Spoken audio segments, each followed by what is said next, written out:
Okay, last week we learned about the shapes of rectangles that had the same perimeter but different areas. So today's gonna be a little bit different. We're gonna try and kind of do the opposite.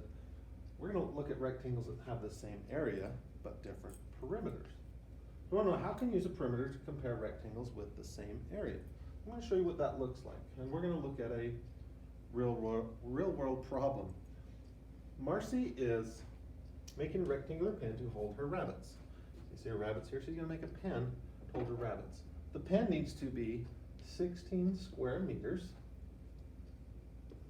with side lengths that are whole numbers. So we want to know what is the least amount of fencing she needs. That's our question.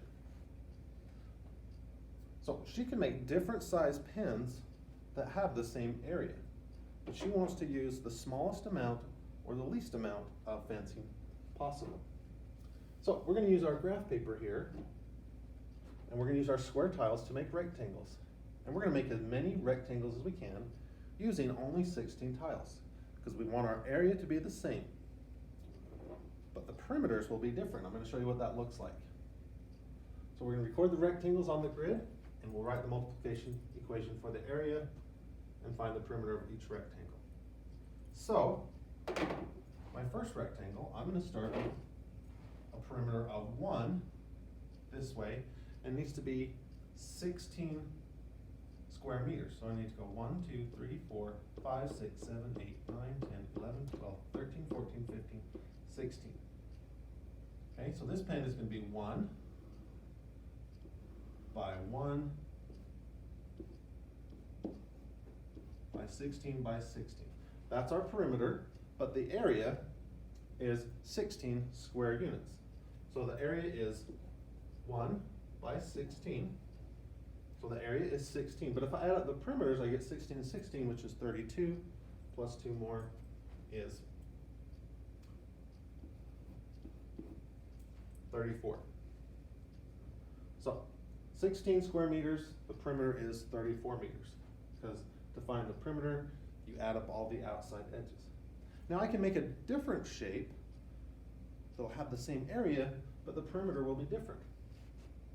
So instead of 1 this time, I'm going to make one a little wider. It's going to be 2 units, and I'm going to count by 2s. 2, 4, 6, 8, 10, 12, 14, 16. Okay, so this one is a different shape. It still has 16 units, so the area is still 16, but the perimeter is going to be different, because this one's 2 by 2, excuse me, 2 by 8. Okay, so the area is 2 by 8, which still equals 16 square meters. But if I add up the perimeters, I get 8 and 8, which is 16, 17, 18, 19, 20. That one's going to be a little bit different. So let's try another shape. Instead of 2, let's go 3 this time. So we go 1, 2, 3 units. And now we're going to count by 3s. 3, 6, 9, 12.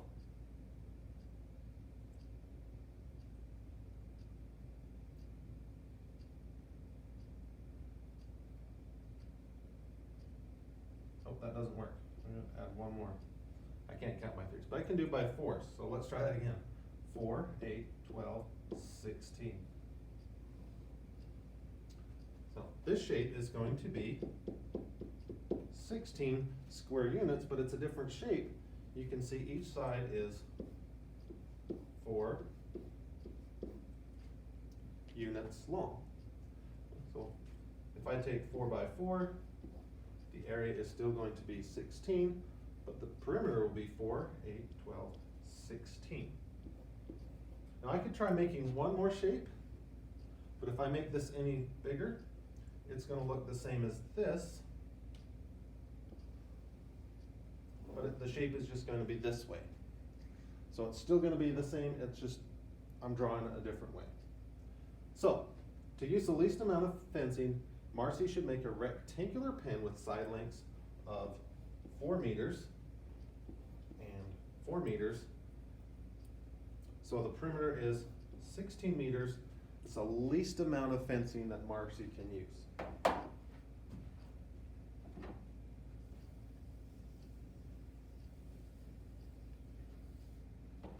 Okay, so you can draw rectangles to find the area and perimeter using a grid. It's really nice.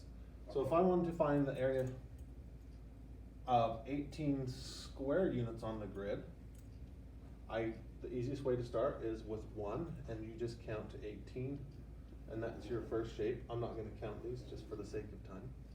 And since it's an even number, we know we can make a shape that's 2 by 9.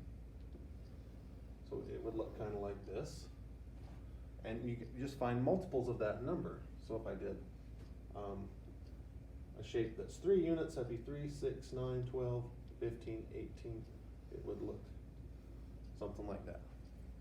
Okay, so that's a way you can find the area of a rectangle that has different perimeters. Okay, so remember, they can be different shapes of rectangles, and they'll always have the same number of unit squares, but the sides will be different lengths, and that's how you get a different perimeter.